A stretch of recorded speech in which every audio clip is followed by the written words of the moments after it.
Good morning class. Last class तक हमने जो हमारे टेंस के सभी पार्ट थे वो कंप्लीट कर लिए थे और जो एक्टिव और पैसिव वॉइस जो था वो भी टॉपिक अपना कंप्लीट हो गया था। अब हम आज की क्लास से जो है लिटरेचर से कंटिन्यू कर रहे हैं। जो सामने आप दोनों बुक्स देख रहे हैं ये आपके सिलेबस बुक है, ठीक है, फ्लेमिंगो एंड विस्टेस, ये दोनों बुक है। अब हम लोग जो है फ्लेमिंगो से सबसे पहले स्टार्ट करेंगे लेसन 1 जो है। तो फ्लेमिंगो जो आपकी मेन बुक है वहां से हम स्टार्ट कर रहे हैं। देखिए ये इसका इंडेक्स है। लगभग 8 लेसन जो है आपके जो प्रोज है, प्रोज मतलब गद्य के रूप में है, स्टोरीज है या फिर ड्रामा है, ऐसा कुछ है, एंड 6 पोएम्स दे रखी है इसके अंदर। तो हम सबसे पहले जो है प्रोज वाला जो चैप्टर है इसका, प्रोज का जो है गद्य वाले चैप्टर्स है उनमें लेसन नंबर 1 जो है द लास्ट लेसन, ये स्टार्ट कर रहे हैं सबसे पहले। द लास्ट लेसन, पहले कुछ इंट्रोडक्शन ले लेते हैं इस चैप्टर का कि इसमें क्या स्टोरी है। इसमें स्टोरी है कि एक फ्रेंच और पर्शियन वॉर जो हुआ था, तो इसमें उस टाइम पे स्कूल्स के क्या व्यवस्था थी, किस टाइप से स्कूल्स चलते थे, और जब जो है पर्शियन जो है वो वॉर जब जीत गए थे तो फ्रेंच के स्कूल्स पे क्या इफेक्ट पड़ा था, वहाँ के बच्चों के माइंडसेट पे क्या इफेक्ट पड़ा था, उसकी ये पूरी स्टोरी दे रखी है। तो पढ़ना शुरू करते हैं। The last lesson about the author, सबसे पहले ऑथर के बारे में पढ़ते हैं और रियल स्टोरी बेस्ड है ये। एल्फोंस डॉडेट, ये इनके लेखक है, was a French novelist and short story writer. French के जो है ये नॉवलिस्ट थे, उपन्यासकार थे और छोटी छोटी स्टोरीज लिखते थे। The last lesson is set in the days of the Franco Persian war in which the France war defeated by the Persia led by the Bismarck. अब इसके अंदर कहाँ का सेटअप बताया गया है पूरी स्टोरी में, जब फ्रैंको और पर्शियन वॉर हुआ था, फ्रेंच का और पर्शियन जो दोनों के वॉर हुए थे, उस टाइम पे ये वॉर कब का था, 1870 से 1871 तक ये वॉर जो है चला था, जिसमें फ्रांस की जो है हार हुई थी और पर्शिया जो था उसकी जीत हुई थी। और इसने लीड कौन कर रहा था, इसको बिस्मार्क कर रहा था।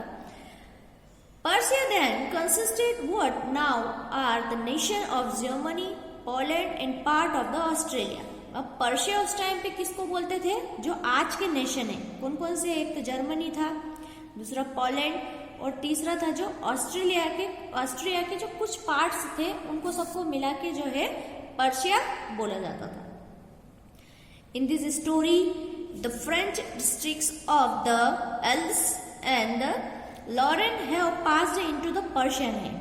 अब जब फ्रेंच जो है वो उस टाइम पे फ्रांस जो है युद्ध हार गया था, तो जो ये एलिस जो था और लॉरेन, ये 2 डिस्ट्रिक्ट जो थे ये फ्रांस की तरफ चले गए थे, ठीक है। उन्होंने फ्रांस ने इन दोनों डिस्ट्रिक्ट्स पे कब्जा कर लिया था।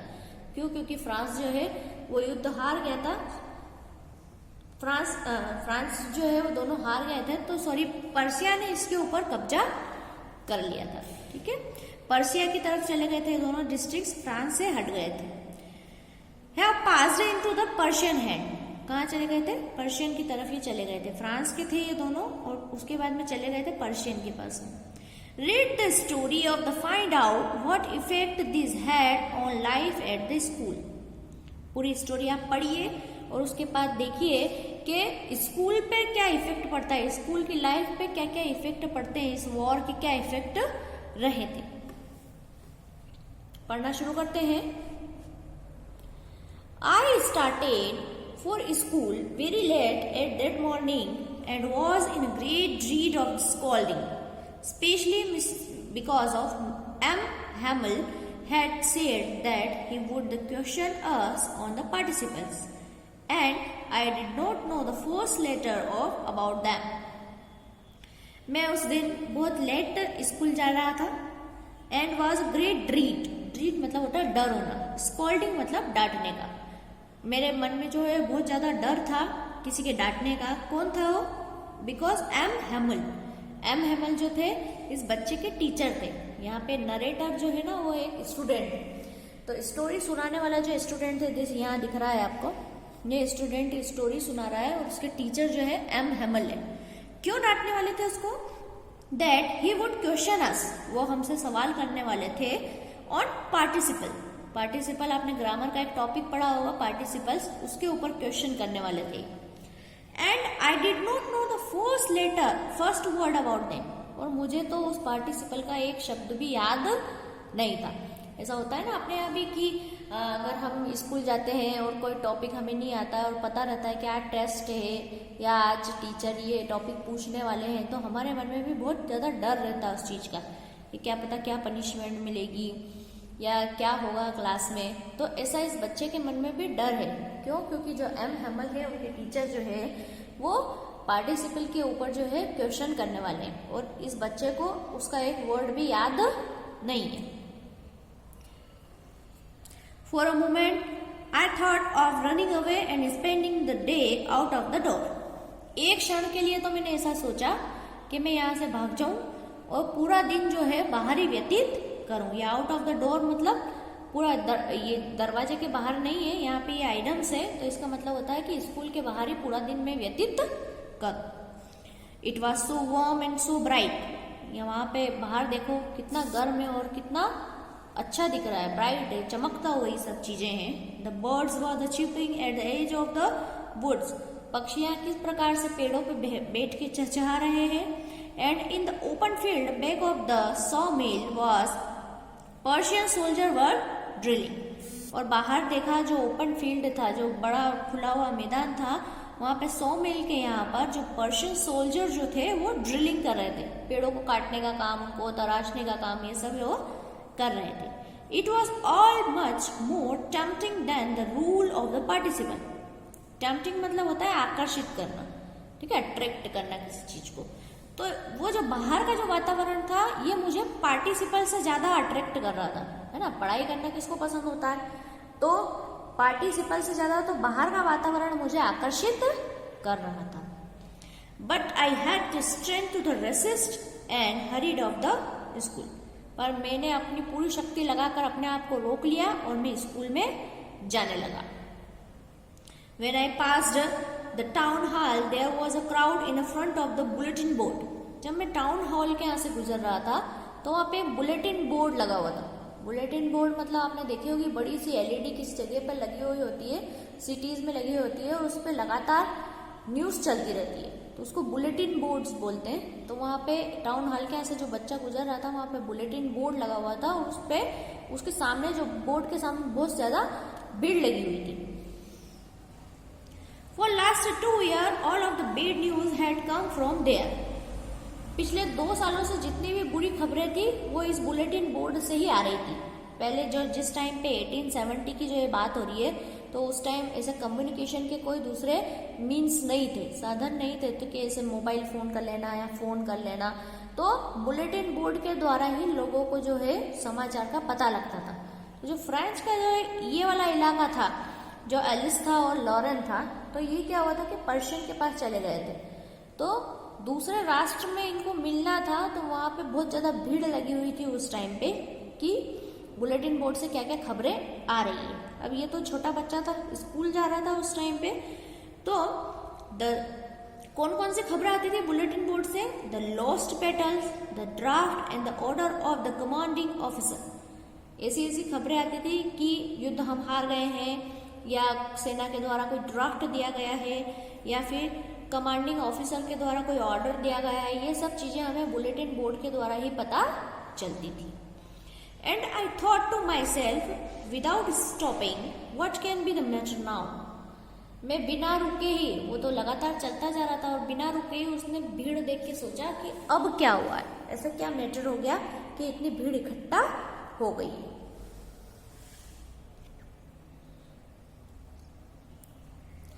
Then, as I hurried by as fast as I could go, the blacksmith watcher. मैं बहुत जल्दी जल्दी चल रहा था, बहुत जल्दी में था, जितनी जल्दी में चल सकता था उतनी जल्दी में चल रहा था। और वहां पे एक ब्लैक स्मिथ जो जिसका नाम वॉचर था वो बैठा हुआ था वहां पे। Who was there with is the apprentice. Apprentice मतलब होता है लर्नर, जो कि वॉचर्स जो है काम सीखने का कार्य करता है, जिसको बोलते हैं अटेंडेंट बोल सकते हैं, जिसको हेल्पर बोल सकते हैं, उसके साथ वो था और वो भी बुलेटिन बोर्ड की तरफ देख रहा था, रीडिंग द बुलेटिन, और वो बुलेटिन के ऊपर वो जो समाचार आ रहे थे, न्यूज आ रही थी, वो पढ़ रहा था। कॉल्ड आफ्टर मी, उसने मुझे आवाज लगाई एंड क्या बोला, don't go so fast bub, you will get to your school in plenty of time, जल्दी जल्दी मत भागो, नहीं तो तुम स्कूल के टाइम से पहले ही पहुंच जाओगे। I thought he was making fun of me, मुझे लगा कि ये शायद मेरा मजाक बना रहा है। And the reached M Hamel's little garden all out of breath, मैं बिना सांस रोके ही एम हेमल के गार्डन के यहाँ तक पहुंच गया था। Usually when school begin there was a great bustle which could be heard out of the street. The opening and the closing of desk, lesson repeated in the unison, very loud with our hand over our ears to understand better, and the teacher's great ruler rapping on the table. Usually क्या होता था रोज की routine में कि जब school शुरू होते थे तो बहुत ग्रेट बसल मतलब तो बहुत शोरगुल होना, बहुत ज्यादा आवाज होना, तो वो कहाँ तक सुनाई देती थी, बाहर सड़क जो रास्ता था वहां के स्कूल के बाहर का, वहां तक सुनाई देती थी। कैसी कैसी आवाज आती थी, opening and the closing of desk का जो खुलना और बंद होना उसकी आवाज आती थी। The lesson repeated in unison, जो ग्रुप में बच्चे जवाब देते हैं, ग्रुप में रिपीटिशन जो होता है, जैसे छोटे बच्चों को 1 2 3 ऐसे काउंटिंग बुलाते हैं तो वो ग्रुप में जो बोलते थे यूनिसन, तो वो आवाजें बाहर आती थी।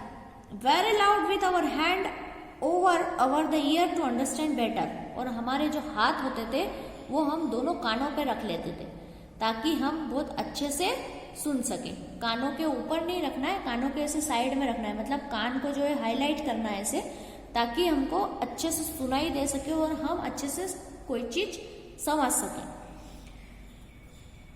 एंड लास्ट में क्या सुनाई देता था, टीचर्स ग्रेट रूलर, जो मैडम के हाथ में, टीचर के हाथ में जो स्केल रहती थी, रूलर मतलब स्केल, वो लगातार रैपिंग ऑन द टेबल, वो बार बार उसे टेबल पे पटकते थे, उसकी आवाज जो है आती रहती थी। But now it was all so still, पर अब ऐसा नहीं था कुछ भी। I had counted on the commotion to get my desk without being soon, जब भी मैं जाता था तो मैं किस पे डिपेंड होता था, ये काउंटेड मतलब होता है डिपेंड होना, निर्भर होना, किस पे होता था, कमोशन मतलब होता है बहुत शोरगुल भरा जो माहौल होता है उसको कमोशन बोलते हैं। तो इस शोरगुल का फायदा उठा के मैं क्लास में घुस जाता था। एक्चुअली ये जो लड़का है वो लेट कमिंग वाला है ना, स्कूल लग जाते थे, प्रेयर हो जाती थी, बच्चे सब बैठ जाते थे, उसके बाद ये आता था। तो जब ऐसा शोरगुल वाला माहौल होता था तो ये चुपचाप मौका देख के और क्लास में घुस जाता था। तो ये ऐसा इस चीज पे निर्भर था, पर आज ऐसा कुछ नहीं था, आज बहुत शांत माहौल था और कुछ भी ऐसी आवाजें कुछ भी नहीं आ रही थी। But of course that day everything has to be as quiet as the Sunday morning, पर आज का जो दिन था वो इतना शांत था कि ऐसा लग रहा था कि यहाँ संडे की मॉर्निंग चल रही है। थ्रू द विंडो आई सा my classmates already in their places, मैंने खिड़की में से झांका तो मेरे जो क्लासमेट्स थे वो अपने अपने डेस्क पे अपनी अपनी जगह पर बैठे हुए थे। And M Hamel walking up down with a terrible iron ruler under his arm, और जो हमारे टीचर थे एम हेमल, वो आगे पीछे चल रहे थे और उनके जो हाथ के आर्म के अंदर जो है उन्होंने आयरन की स्केल को ऐसे दबा रखा था ऐसे, और आगे पीछे चल रहे थे। I had open the door and go in before the everyday, मुझे इस दरवाजे को खोलना था और इन सब के सामने से होके गुजरना था। तो मतलब सोचो बच्चा कितना डरा हुआ रहेगा। वैसे तो वो क्या है शोरगुल भरे माहौल में किधर से भी आ जाता था, लेकिन अभी क्या है कि टीचर के सामने और इतने क्लासमेट्स के सामने उसको बिल्कुल शांत वातावरण के अंदर से गुजरना था। You can imagine how I blushed and how frightened I was, आप सोच सकते हैं, आप इमेजिन कर सकते हैं, कल्पना कर सकते हैं कि मैं कितना शर्मिंदा हो रहा था और कितना डरा हुआ था। ब्लस्ड मतलब होता है शर्मिंदा होना, और फ्राइटेंड मतलब होता है डरा हुआ होना। बट नथिंग हैपेंड, पर ऐसा कुछ नहीं हुआ जैसा मैं सोच रहा था।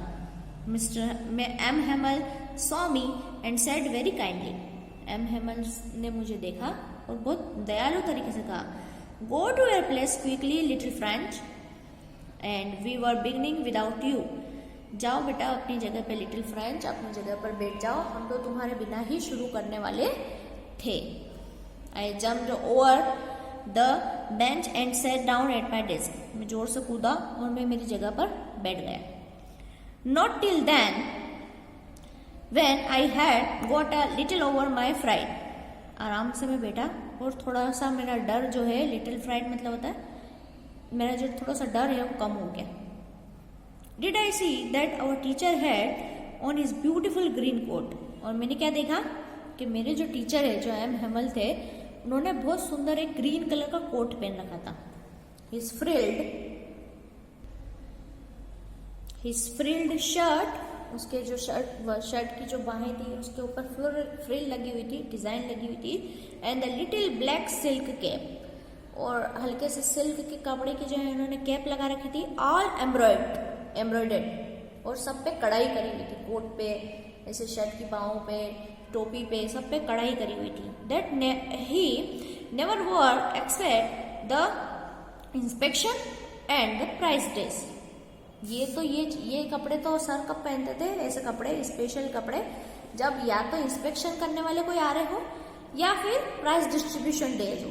ऐसे कपड़े तो वो तभी पहनते थे, नॉर्मल डेज में तो इतने ऐसे फैंसी कपड़े पहन के नहीं आते थे। Beside the whole school seem to be the strange and solemn. जबकि सर तो ऐसा अजीब लग ही रहे थे और पूरा जो स्कूल था वो भी बहुत शांत लग रहा था और बहुत अजीब लग रहा था। But the thing that surprised me most, पर एक और चीज थी जिससे मैं सरप्राइज हुआ था। क्या थी वो? was to see on a back benches that were always empty the village people sitting quietly like the ourselves। जो मेरे क्लास की जो पीछे की बेंचेस थी जो हमेशा खाली रहती थी, वहां पे आज कौन बैठे थे? गांव के लोग बैठे थे और वो भी बिल्कुल चुपचाप। Old Hauser with his 3 corner head. Old Hauser ये एक व्यक्ति का नाम है, ठीक है। तो वो 3 कोने वाली जो अजीब सी हेड थी उसको लगा के बैठे हुए थे। द फॉर्मर मेयर भी बैठे हुए थे। एंड द फॉर्मर पोस्टमास्टर भी थे। And several others beside. उनके अलावा भी बहुत सारे लोग थे। Everybody looked sad. सब बहुत ज्यादा दुखी थे। क्यों? क्योंकि ये वाला जो हिस्सा था, फ्रेंच का जो हिस्सा था, वो पर्शिया में मिलने जा रहा था, इसलिए ये लोग इतने ज्यादा दुखी हो रहे थे। The hussar had said, and the old primer thumbed at the edges and had it open on his knees with his great spectacles lying across the pages। ये जो old hussar था वो एक old primer मतलब क्या होती है कि जो स्टार्टिंग में बच्चों को जो ABCD आई जो अनाराम पढ़ाते हैं, वो ये पढ़ाने के लिए जो स्टार्टिंग बुक होती है उसको प्राइमर बोलते हैं। तो ये जो है बुक लेके आए थे हॉसर, और थम्ड एट द एजेस, ये एक आइटम से, इसका मतलब होता है कि वो कोने पे से जो है वो उनके पेज जो है मुड़े हुए थे। किताब के, बहुत पुरानी किताब थी और पेज उसके जो कोने थे वो मुड़ चुके थे। And the same and had to be open on his नीज।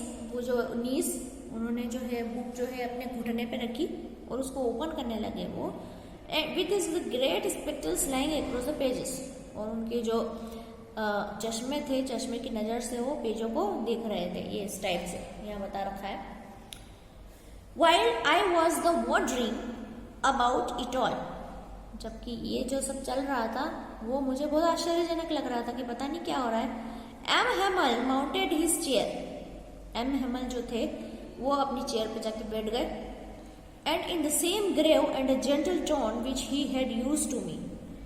और ऐसी सेम आवाज से और सेम टोन से जैसे वो बोलते थे मुझे, वो ऐसे ही बोलना शुरू हुए। My children, this is my last lesson. मेरे बच्चों, ये मेरा लास्ट लेसन है, ठीक है। अब आपको समझ में आ गया होगा कि ये पाठ कैसे लिखा गया है। ये जो एम हेमल का लास्ट लेसन था। क्यों था last lesson? I shall give you the order has come to the Berlin to teach only German in the school of the Alice and the Lauren. ये मेरा लास्ट लेसन इसलिए है क्योंकि Berlin से जो है ऑर्डर आ गया था, पर्शिया की तरफ चला गए थे ये दोनों डिस्ट्रिक्ट, तो बर्लिन से जो है ऑर्डर आया था कि सिर्फ जर्मनी ही पढ़ाई जाएगी। कहाँ कहाँ पे पढ़ाई जाएगी जर्मन भाषा? एलिस में और लॉरेन में। यहाँ के दोनों डिस्ट्रिक्ट्स में अब फ्रेंच नहीं पढ़ाई जाएगी, अब जर्मन पढ़ाई जाएगी।